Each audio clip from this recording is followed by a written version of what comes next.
Thank you, my brother. It is now time for questions. You want to sit or stand for the question? Okay. No, up to you. No, stand. Okay, stand. All right. First question is going to come from our brother there, and the second one from our brother over there. All right, and then you. All right, those three. Yes. Okay. I wanted to ask about the Commonwealth, for instance, the Commonwealth of Nations, as they call it. It would seem to me now that it's no longer, it has no benefits as it used to. For instance, we used to have open borders between South Africa and the UK and all of those other things, trade and so on. All of that has shifted. Our biggest trade partners are not necessarily the United Kingdom anymore. Our borders are no longer as open as they used to be. What do you think is is this still a necessity of the Commonwealth, or is it just a commemoration of what was the old order? Well, I in the first place, I don't think there was a need for such a body. It's reactionary. I mean, to be organized along colonial lines and convened by the former colonizer, it can't be.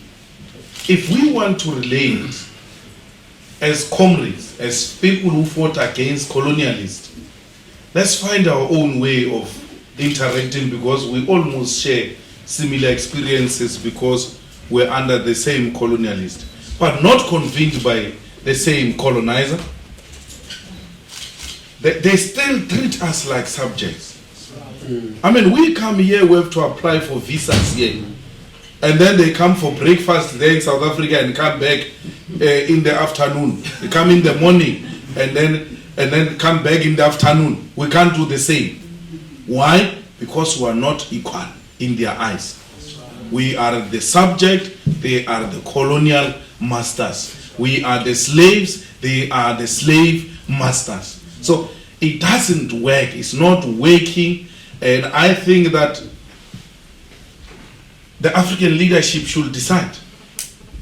I mean, we had a debate about that in the ANC when they introduced the visa thing. It's not so long. I mean, it's 2011, so recent.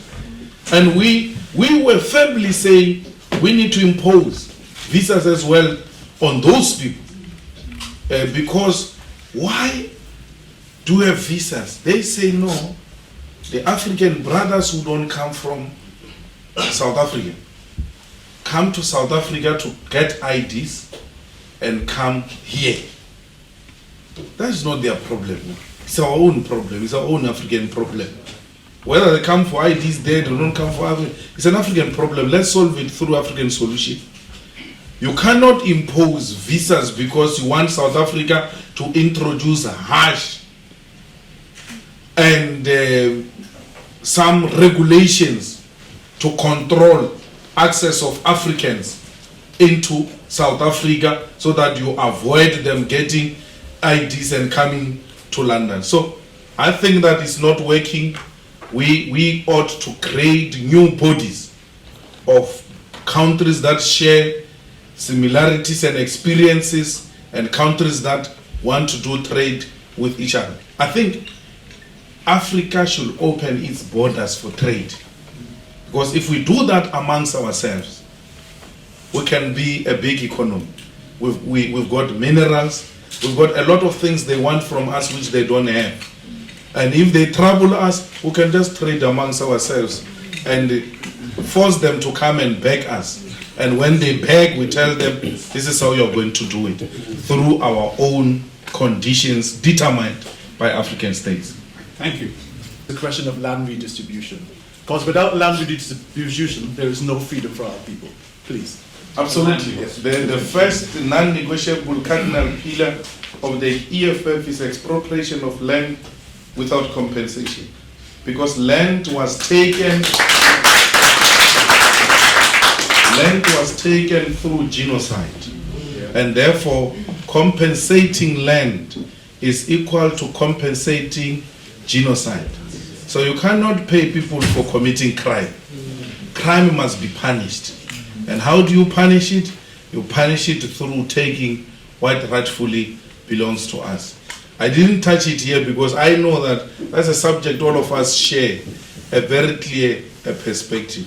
And the message I share with you is not a message that I'm only relating it to you, and when I meet the captains of the industry or when I meet these white people I change. No, I don't change. I tell them direct that this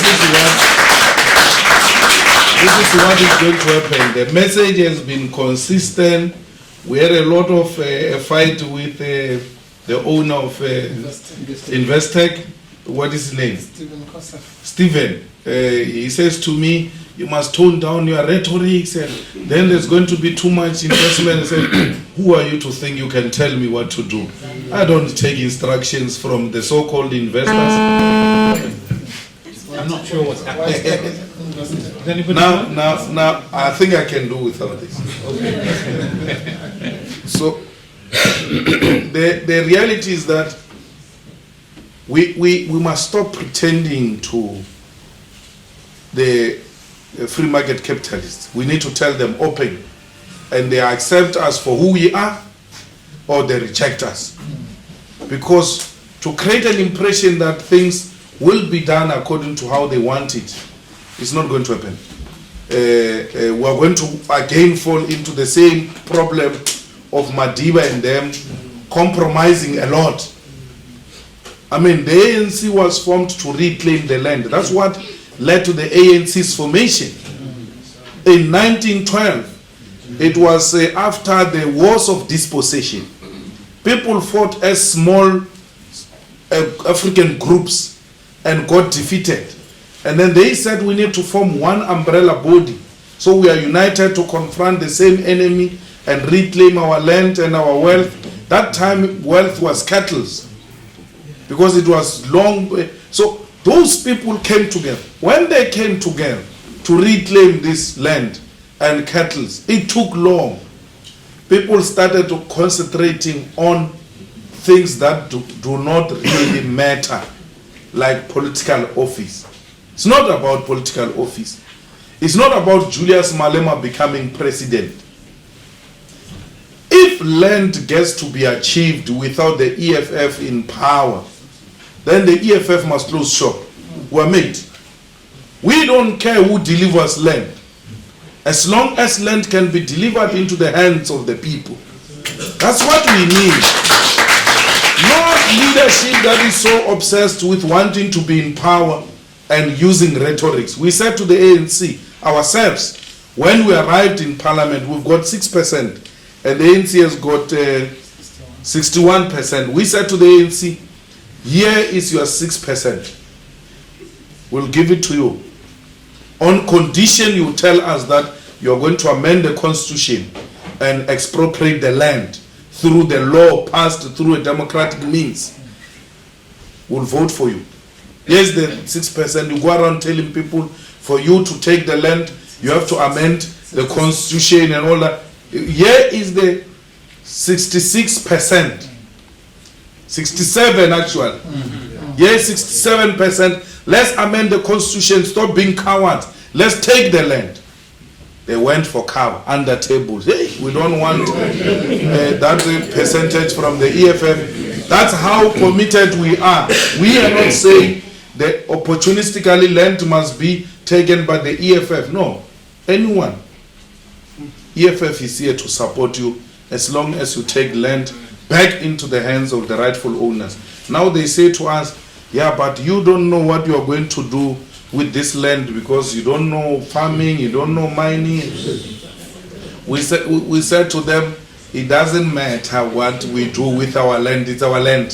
Whether we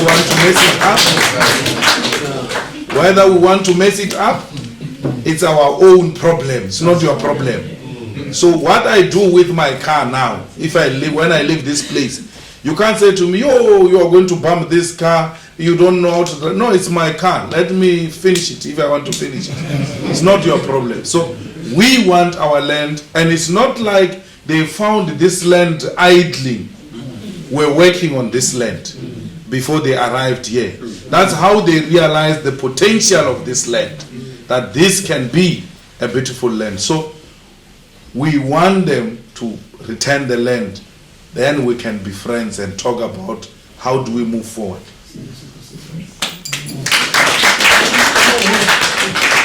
I must say, I was a skeptic, naturally. But I must congratulate you for firstly not capitulating, because I thought you coming to the UK and you probably want to appease the investors and that kind of business. But I guess I'm a practicalist, so I just really need to find out in terms of the legislative framework and things that we need to do at the practical level to achieve this transformation, and how do we prepare our people at a practical level for the backlash. I mean, we have Zimbabwe as a clear example. So there are a lump and masses who, when things start going on a slippery slope, they will naturally react in a way that is, that they feel a bit jittery. So I guess at a practical level, I just need you to table out those kind of methods. How do we take over industry, the upskilling of our people, those kind of things. That's my question. Thank you. No. Change is painful, and South Africans will have to be prepared to go through the necessary pain. I don't know labor pains, but women will tell you that they are extremely painful. But immediately they've delivered, they don't even wait for 2 days to appreciate the beauty they've brought on earth, having gone through that necessary pain. So we have to go through this pain, because once we've delivered, our people will come to appreciate that indeed it was a necessary pain. Let me start with Zimbabwe. Zimbabwe, once it comes around, and once illegal sanctions imposed on people for their political will are lifted, Zimbabwe is going to be one of the best exemplary states of what black people can do if they own their land. Because the Zimbabweans as is now, they are surviving under those difficult conditions. Imagine if conditions were favorable and the imperialists were not using their economic strength to suppress political differences. Zimbabwe would have been one of the best countries. So we want to live to a day where sanctions are lifted in Zimbabwe, because land is in the hands of the people now. So no one will return that land back into the hands of the colonialists unless that person wants to fight with the masses and the people of Zimbabwe. So there's no one who's going to do that. So in South Africa, we want to engage with capital in such a way that it doesn't get a shock of its life and a surprise. We say to them, let's go into partnership. You give Cyril Ramaphosa shares. He is an individual. It means you can give this community called workers shares. So we don't want you to give individuals shares. We want you to give workers and communities shares. And they are like, but why would this, what will these workers bring on the table? I will say to them, what did Cyril bring on the table?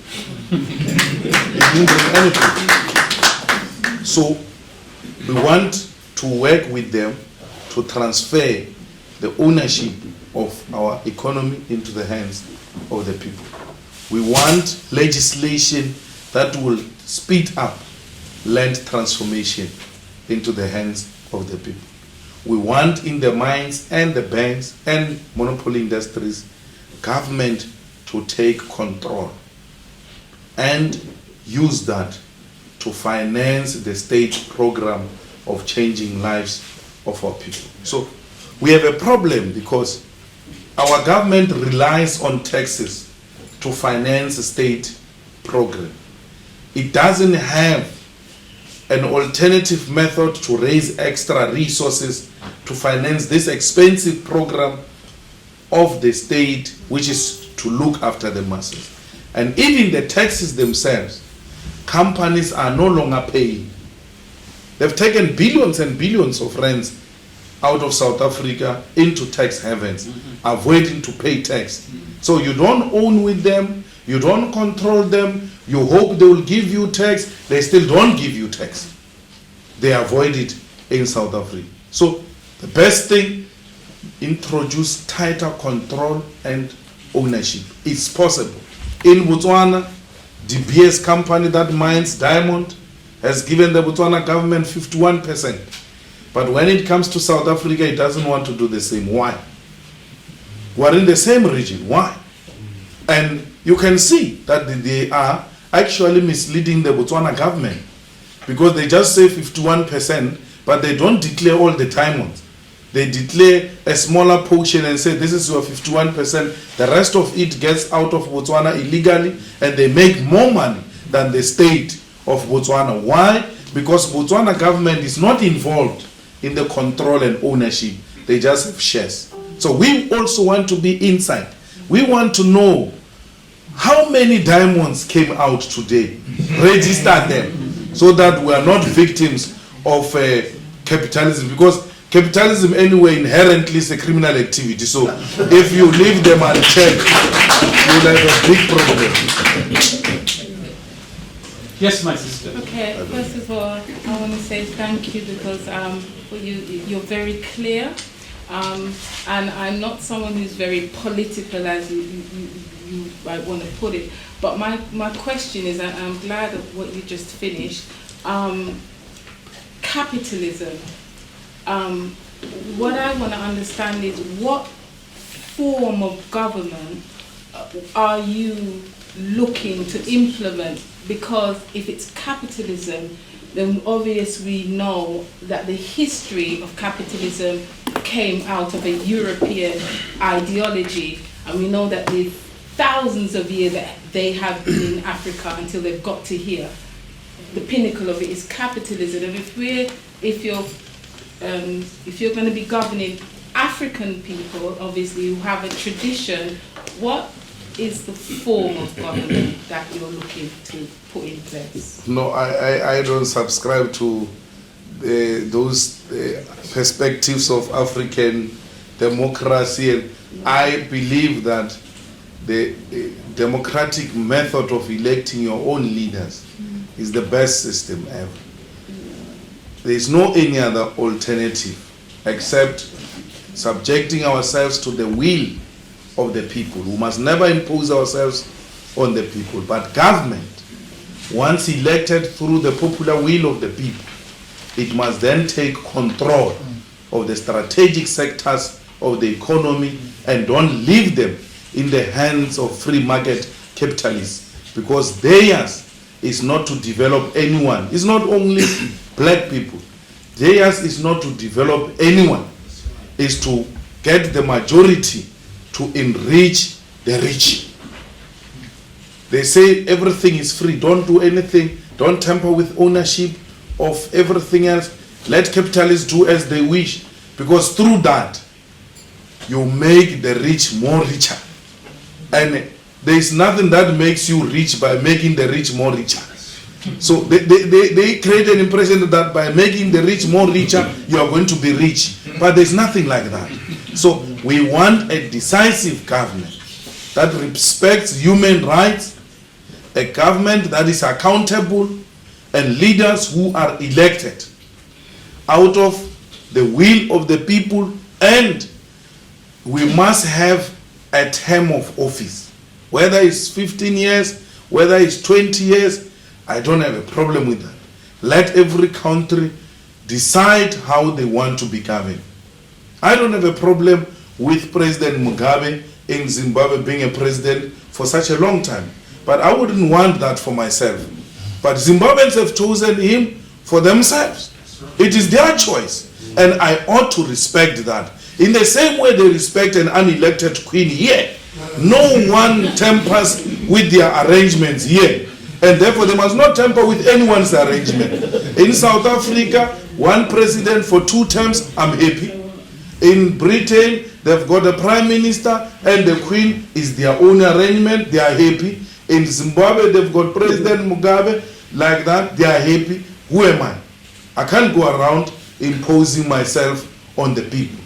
The will of the people should at all times prevail. No one should use military to impose himself or herself on the people. No one should use state institutions to intimidate those who've got a different view. I think it is possible. The world can be a better place if leaders respect the wishes and the will of the people. I mean, one of my best heroes is Fidel Castro. He has been in power for a long time, and I've had an opportunity to meet him, and I still admire him and his courage. But it doesn't make me want to stay in power forever. These positions are not nice. To work for people is the most stressful thing. I never get to see my son. Every time I see him, he has changed completely. But he must know that we have a duty to serve the nation. And if I can make a contribution and they say to me, that's it, stand aside, let this one take over and continue with the revolution, I'm happy. Remember, time is short, so ask your question Yeah, nice sure. and sharp. Don't make speeches. Your time.